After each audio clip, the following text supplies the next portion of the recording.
The supertanker firefighting plane based in Colorado Springs is finally under contract to fight fires in Colorado, but it's not going to fly in the near future. If you called police last night because of fireworks and did not get a response, you're in the majority. What you can do differently next year. Aurora is getting ready to open a place for reflection in the shadow of what happened almost 6 years ago, and remembering a man responsible for transforming downtown Denver, all because he wanted a Major League Baseball team.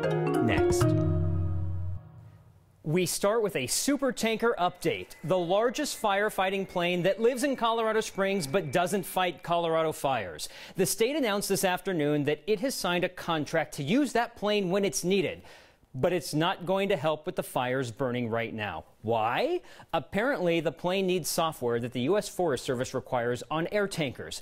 So there's a distinction between signing a contract, which happened today, and being certified to actually be used, which hasn't happened yet. A spokesman with the supertanker did not know how long it would take for that software, but told me it's likely weeks, not months, maybe even closer to days.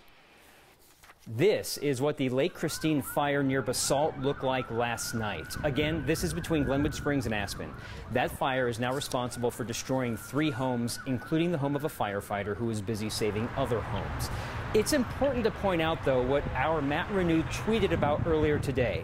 Firefighters saved more than 100 homes, protecting them overnight. There's a community meeting happening right now where residents are about to learn about what's happened so far and what the game plan is for tomorrow. The spring fire burning in Huerfano and Costilla counties got some much-needed rain this afternoon. To visualize where the fire and this rain is, it's about an hour's drive south and west of Pueblo.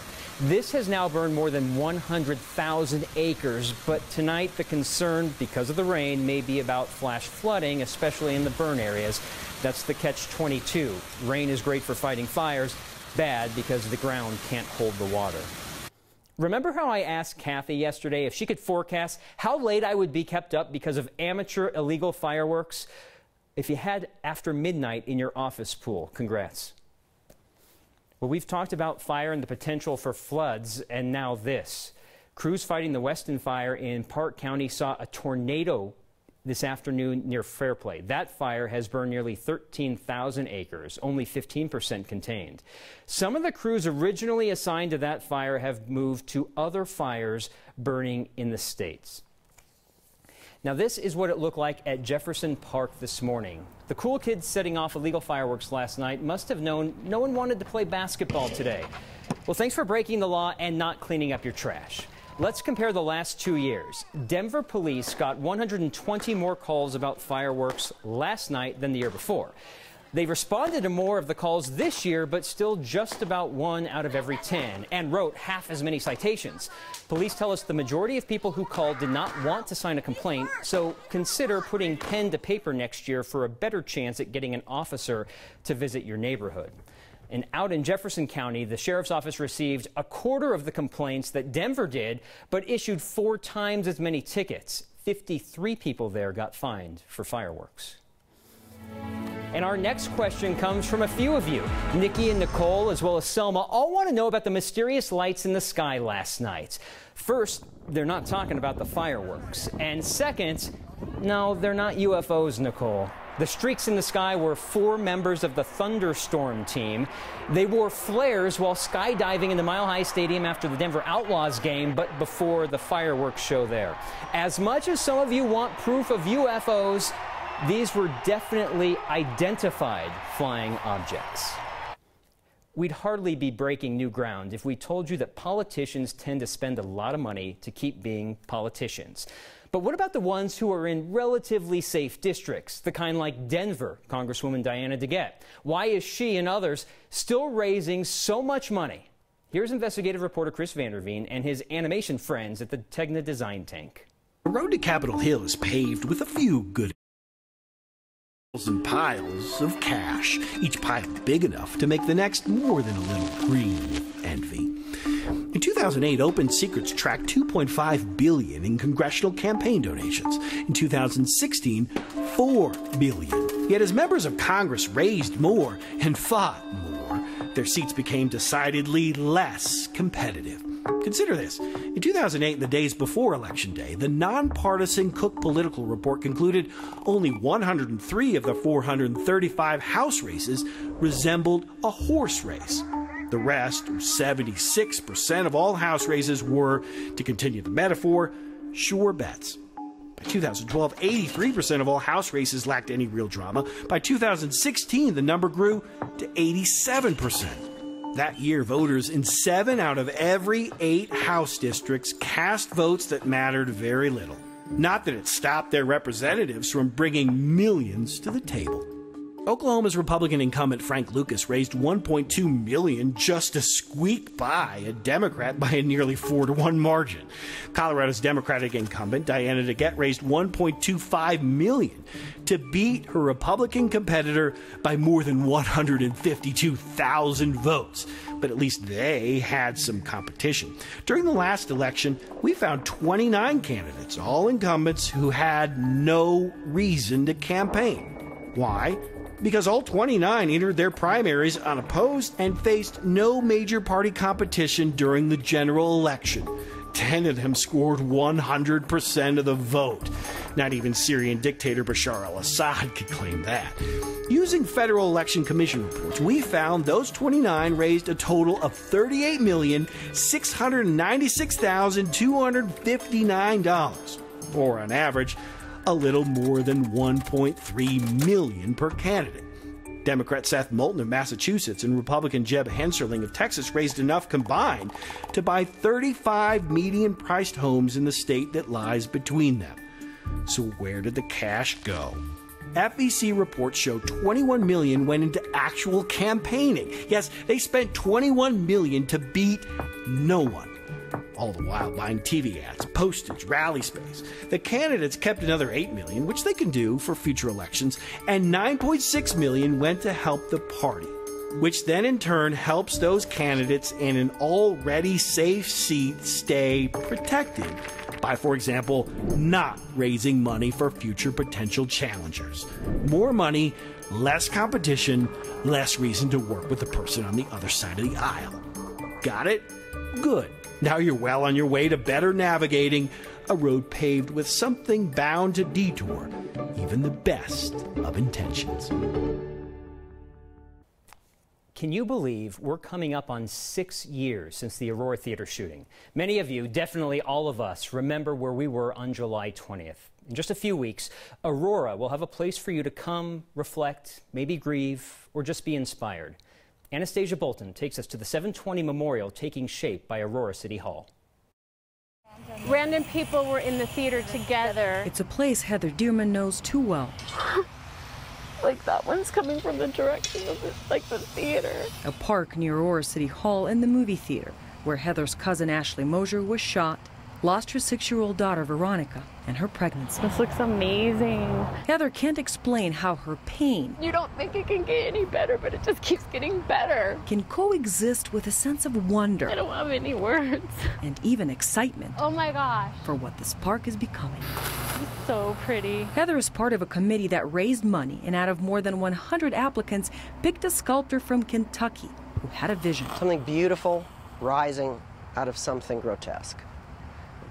That, to me, that's a symbol of victory for the community, victory for the survivors, resiliency. Dow took exactly what we wanted, and he, to heart, and he created this. 70 cranes for the injured, 13 more for the souls lost. Inside each bird, messages of loss, love, hope. They're not just a sculpture, they actually have something in the heart of them that's positive words or, notes of love, and it's not even just the artist's work, it's the community's work is actually physically in there too. A park to share pain, to reflect, to remember, a place to heal. Like Veronica is trying to tell me that she's so proud of us. She loves it. And all of our 13 angels are up there just like, you guys, listen, you did it. This is what we needed. For Next, I'm Anastasia Bolton. That memorial garden will be dedicated Friday, July 27th, 6:30 p.m. at Aurora City Hall near Alameda and Chambers. The most Colorado thing we saw today. A woman on a hike sees a bike and is like, is this some sort of psych? How the storms rolling through Colorado will impact the firefighting efforts. And from pupusas to pottery, a taste of El Salvador in Aurora. Next. The most Colorado thing we saw today is a freebie. This bike just hanging out at Green Mountain. Margaret Vincent was waiting to hike when a man pulled up with a bike. That's all the rhymes I've got this time. He dropped it off saying there's always some kid who needs a bike. A free one to boot.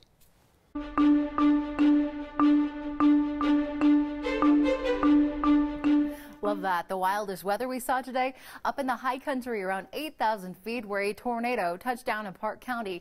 Out there at the Western Pass Fire, you can see the trucks lined up, the firefighters out there too, just kind of taking in that amazing sight. Kenneth Reed capturing that one. It's been a noisy night for us already. Some scattered thunderstorms pushing in from the south. You'll notice around the metro area, the strongest storms in Douglas, Elbert counties now tracking further off to the east. Little light rain here in Denver. Had some stronger storms in northern Colorado, but those now moving out. In south central Colorado, where we do have a couple of fires burning, we've seen some rain. While this is helpful, the lightning certainly isn't, and the flash flooding concerns that we do have out there. That's going to continue till about midnight when these storms finally shut down.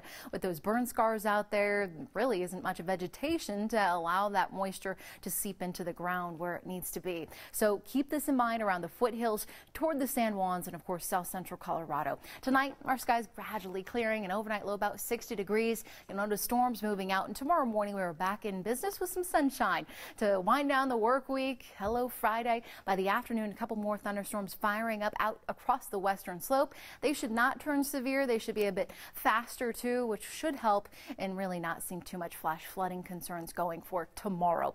Tomorrow also going to be a hot one. We're back to the lower 90s, 91 degrees. We'll go partly sunny, maybe one or two isolated storms crossing the urban corridor, but overall I anticipate a hot and dry day. 89 in Fort Collins with 70s up in the mountains, close to triple digits in Grand Junction. Wait till the weekend, mid to upper 90s both Saturday and Sunday. Right now, Marshall, it looks like maybe a couple more thunderstorms moving in by the middle part of next week, and maybe slightly cooler temperatures, but still in the 90s. Rains that help the fire but don't add new dilemmas with floods are the best kind of rains. And no more lightning, if we can work that in too. Exactly. Do your work. Okay.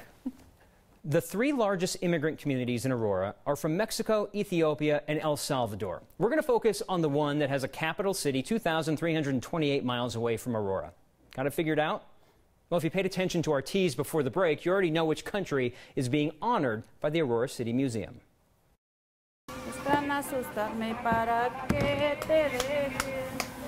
Esta es pupusa de frijol con queso, ¿está? My name is Angelica and Sarah, and we opened last year on May 7. So which pupusa you like? Our restaurant name is Pupusa's Paradise. We're from El Salvador. She's from Chalatenango, and I'm from Santa Ana, Metapan. Llora, llora, si te duele tu dolor. Esa es mi música favorita. Las rancheras.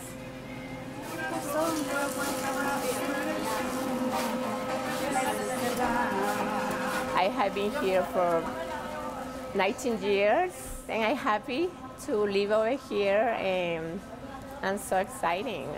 It's more like more opportunities for, for everybody.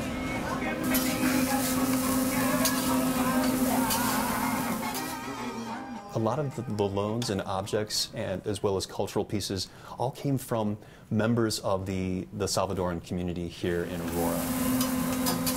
Pupusa's Paradise, they loaned us those ollas, those pots, that show all of the departments of, or states, if you will, of El Salvador, to showcase the benefits and to showcase the talents and the economic impact. We are very excited to share our cultures. Thank you. Thanks to our Sonia Gutierrez for that story. The population of El Salvador is about 6.5 million. That's about 20 times the size of Aurora, where the museum exhibit is open through November. It was the highlight of my professional career. We remember the man responsible for bringing professional baseball to Colorado on this date in 1991. Next.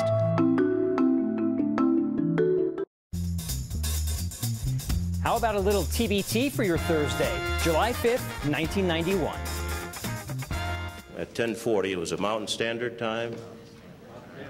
Mountain Daylight Time. You became officially a member of the National League. We probably... That's why I don't do daylight versus standard. That was Bill White, former president of the National League. 27 years ago today, he announced Colorado was officially getting the 27th Major League Baseball franchise. The Florida Marlins also got a team that day, too.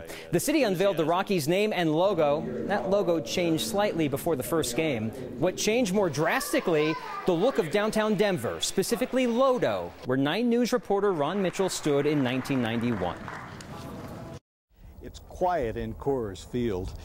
If the ghosts of the future were here and now, they would know better than we the historical significance of what happened today. It won't be long now. Listen. He goes with the heater. It's well hit to right field.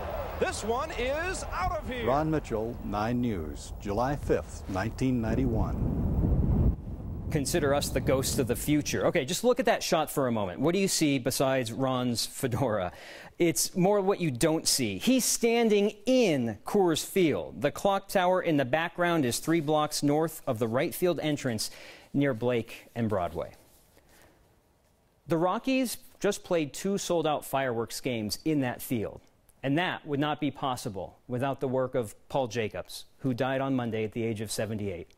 Selfishly, I want you to know about Paul because he was my family, who had the strongest handshake I've ever felt. Then again, I think he squished mine on purpose. Realistically, you should know about Paul if you've ever rooted for the Rockies, if you've ever gone and seen your favorite team that played the Rockies, if you've ever spent time at Coors Field or in Lodo, because Lodo transformed when he got Colorado the Rockies.